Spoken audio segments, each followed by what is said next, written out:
नमस्कार, आप देख रहे हैं बीडी न्यूज बिहार और मैं हूं पंकज भट्ट।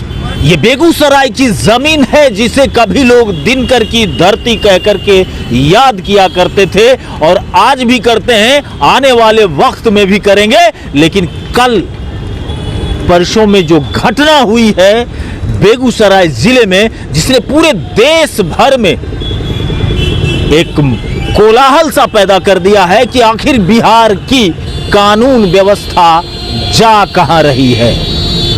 ऐसे में जब 40 किलोमीटर की दूरी तय करके अपराधी लगातार हर चौक चौराहे पर गोलियां बरसाते रहे और 6 थाने को क्रॉस कर गया, तो सरकार अपनी किरकिरी होने से बचने के उद्देश्य से उसमें 7 लोगों को निलंबित किया, 7 पुलिसकर्मियों को निलंबित किया जो लोग गश्ती टीम में थे और उस वक्त मौजूद नहीं थे। आप तमाम दर्शकों को मैं बताना चाहूंगा कि जो घटना का दिन था वो मंगलवार था। अगर सोमवार होता तो निश्चय ही मेरा मानना है कि अपराधी पकड़ लिए जाते। कारण है क्योंकि जैसे ही सोमवार का वक्त आता है, पुलिस महकमे में एक खुशियों की लहर दौड़ जाती है, सिर्फ इसलिए कि मानसी जाने वाले पशु व्यवसायियों की जो गाड़ियां होती है उससे पैसे की वसूली करने को 4 बजे सुबह से नहा धो करके ये पुलिसकर्मी तैनात हो जाते हैं नेशनल हाईवे पर।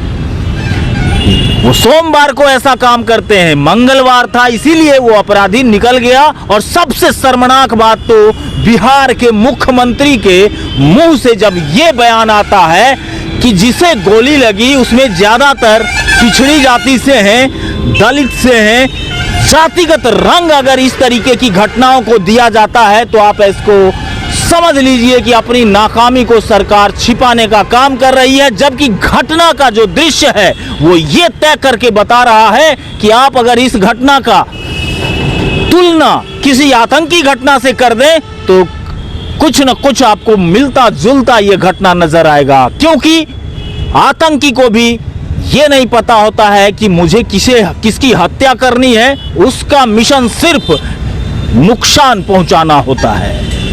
ठीक उसी तरीके से 40 किलोमीटर की दूरी तय करके जगह जगह गोलियां बरसा करके करीब 1 दर्जन लोगों को घायल कर दिया, एक की मौत हो गई। और इतनी बड़ी घटना जो पूरे देश भर में इस तरीके से गोलियां चलाता हुआ निकलता हुआ अपराधी 40 किलोमीटर की दूरी तय करे, पहली बार हुआ है। और ये बेगूसराय है, उसी बेगूसराय की जमीन से मैं आपको बात कर रहा हूं, आपको कह रहा हूं कि मुख्यमंत्री का बयान बिल्कुल निंदनीय और गैर जिम्मेदाराना तरीके से आया है।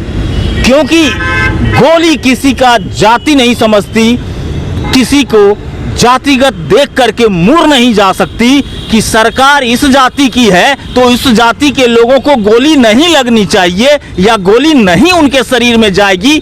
ऐसा मानना अब लगभग प्रतीत हो रहा है कि बिहार सरकार मान चुकी है। जहां इस घटना की उच्च स्तरीय जांच होनी चाहिए थी केंद्रीय एजेंसी के माध्यम से, वहीं इस घटना को जातिगत रंग दिया जाना बेहद शर्मनाक स्थिति पैदा करने जैसा दिखाई पड़ रहा है। मैं सुभाष चंद्र बोस की उसी प्रतिमा के पास खड़ा हूं और आपसे बात कर रहा हूं जिन्होंने कहा था कि तुम मुझे खून दो, मैं तुम्हें आजादी दूंगा।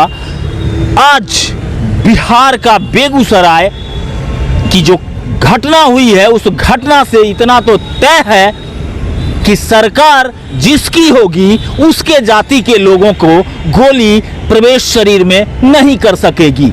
ऐसा ही दावा बिहार सरकार के द्वारा किया गया है। जातीय टिप्पणी, जातीय रंग दे करके जहां नागरिकों की बात करनी चाहिए वहां बात की जा रही है जाति की। इससे बेहद शर्मनाक स्थिति और बिहार को क्या देखने को मिलेगा। आप कहीं मत जाइएगा, बने रहिएगा बीडी न्यूज बिहार के साथ। हम लगातार आपकी सेवा में